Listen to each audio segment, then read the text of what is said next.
بسم الله الرحمن الرحيم، والصلاة والسلام على أشرف المرسلين. درسنا النهاردة هيكون بعنوان الريفلكسيف بروناونز أو الضمائر المنعكسة.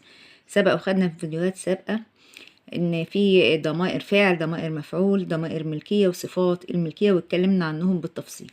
النهاردة بقى هنتكلم عن الضمائر المنعكسة. أولا لازم نعرف إن الضمائر المنعكسة تعود على الفاعل.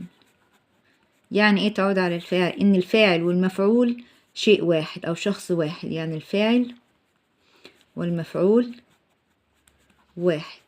وكمان بتدل على ان الفاعل هو الذي قام بالفعل بنفسه دون مساعدة اي شخص، يعني هو اللي قام بالفعل بنفسه.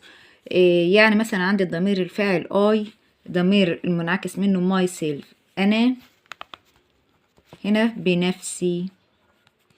he هو himself بنفسه. she هي herself بنفسها.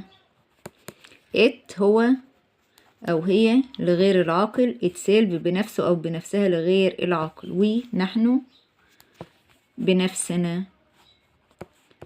اللي ourselves. اليو لو أنا هوجه الخطاب لمفرد يعني أنت أو أنتي، أقول yourself يعني بنفسك أو بنفسك، سواء للمؤنث أو المذكر. طب عندي هنا يو بمعنى أنتم أو أنتن للجمع، يبقى يور سيلفيس بأنفسكم.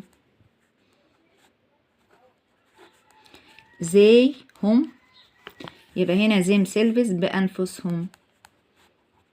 يبقى من خلال الكلمات أو الترجمة العربي هنعرف إن الفاعل هو اللي قام بالفعل بنفسه بدون مساعدة أي شيء، وبسميها ضمائر منعكسة توكيدية لأن بتأكد إن الفاعل هو اللي قام بالفعل بدون مساعدة أي شخص آخر، وبتأكد على الفاعل والمفعول إن هما شخص واحد. طب نجيب أمثلة كده توضيحية نوضح بيها اللي احنا قلناه.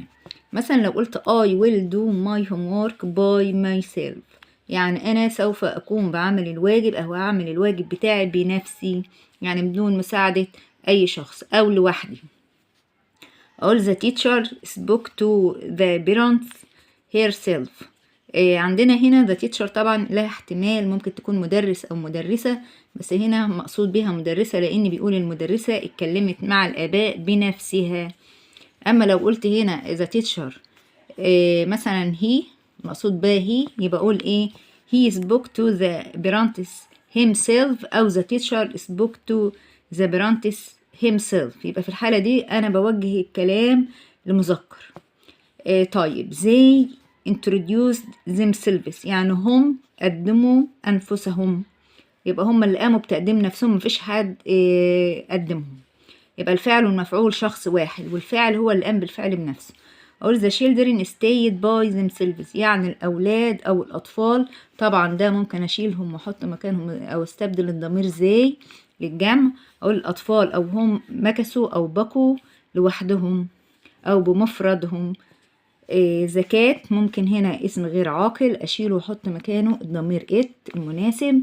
أقول زكاة cleaned itself، يعني القطة نظفت نفسها، أو it cleaned itself هي نظفت نفسها. طب لو عندي هنا فعل أمر، أقول مثلا write your homework by yourself، أو ممكن أستبدلها write your homework by yourselves.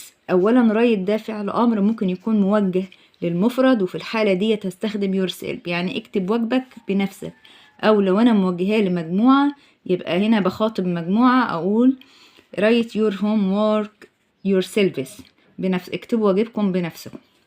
طيب الجملة اللي بعد كده اللي هو my son ده ممكن أشيله وأحط الضمير he، يبقى الضمير المنعكس بتاعه هيكون himself. يبقى الجملة بتقول my son taught himself Spanish، يعني ابني علم نفسه اللغة الأسبانية، أو he taught himself Spanish.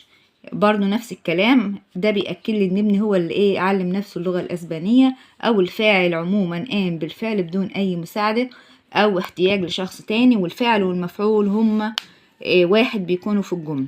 وديت كده وصلنا لنهاية الفيديو، ونرجو من الله الإفادة وتكونوا استفدتوا وعرفتوا الضمائر المنعكسة بكل سهولة. والسلام عليكم ورحمة الله وبركاته.